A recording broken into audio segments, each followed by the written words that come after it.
রাষ্ট্রায়ত্ত ব্যাংকের লকার ইনচার্জের বিরুদ্ধে লকার থেকে গ্রাহকের গয়না চুরির অভিযোগ।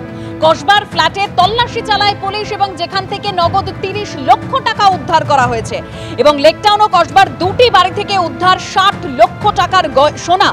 কয়েক মাসের মধ্যে নগদ 42 লক্ষ টাকা দিয়ে দুটি গাড়ি কেনেন মৌমিতা শি। দাদার নামে খোলা হয়েছিল কোম্পানি, সেই কোম্পানিতে 3 মাসে জমা পড়ে 50 লক্ষ টাকা।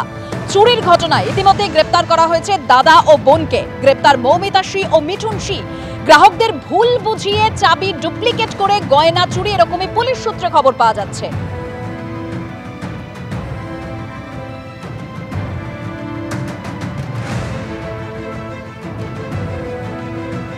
রাষ্ট্রায়ত্ত ব্যাংকের লকার ইনচার্জের বিরুদ্ধেই এবার লকার থেকে গ্রাহকের গয়না চুরির অভিযোগ।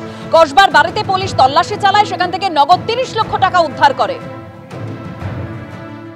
ব্যাংকের লকার ইনচার্জের বিরুদ্ধেই লকার থেকে গয়না চুরির অভিযোগ এবং গ্রেপ্তার হয়েছে লালবাজারের ব্যাংক ফ্রড সেকশনের হাতে দুজন। এবং যেমনটা জানা যাচ্ছে, পার্ক স্ট্রিটে এই যে ব্যাংক রয়েছে, এই ব্যাংকে দীর্ঘদিন ধরে কিন্তু প্রায় 2021 সাল থেকে ব্যাংকের লকার ইনচার্জ রয়েছে মৌমিতা শি নামে কসবার বাসিন্দা। এবং তার পরবর্তীকালে যেমনটা জানা যায় যে গ্রাহক অভিযোগ করতে থাকেন যে তিনি দেখতে পাচ্ছেন যে ব্যাংকের লকারে যে গয়না ওনারা রাখছেন সেই গয়না হঠাৎ করে উধাও হয়ে যাচ্ছে। এর পরবর্তীকালে থানায় অভিযোগ দেয়, এরপর পুলিশ যখন তদন্তে নামে সেই তদন্তে নেবে এবং দুজনকে গ্রেপ্তার করেছে, যার মধ্যে দাদা ও বোন। যেমনটা জানা যাচ্ছে, মিঠুন শি এবং মৌমিতা শি এই দুজন হচ্ছে কসবার বাসিন্দা, দাদা ও বোন, এবং দুজন মিলে কিন্তু এই ষড়যন্ত্র ছিল এই চুরির ঘটনা, তেমনটা জানা যাচ্ছে।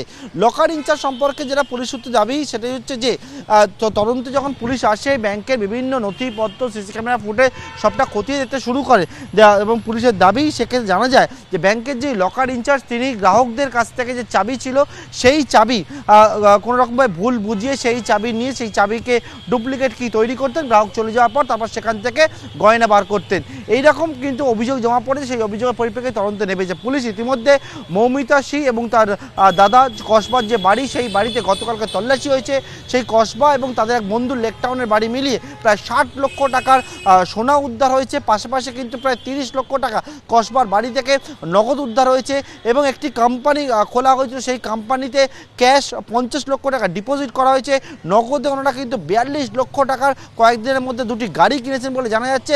এই রকম কিন্তু টাকার সন্ধান তারা পেয়েছেন এবং এক্ষেত্রে দুজনকে গ্রেপ্তার করা হয়েছে। এবং যারা মনে করছেন তদন্তকারীরা যে ব্যাংকের যে লকার ইনচার্জ তিনি কিন্তু লকার থেকে গ্রাহকদের সোনা চুরি করতেন, তারপর দাদাকে দিতেন, দাদা সেই সোনা অন্যত্র বিক্রি করতেন এবং তারপর এইরকম কি যারা চক্র তারা চালাচ্ছেন দীর্ঘদিন ধরে। এবং পুলিশ জানাচ্ছে এর পিছনে আরও কেউ যুক্ত রয়েছে কিনা সেই সমস্তটা খতিয়ে দেখার কাজ ইতিমধ্যে শুরু হয়েছে।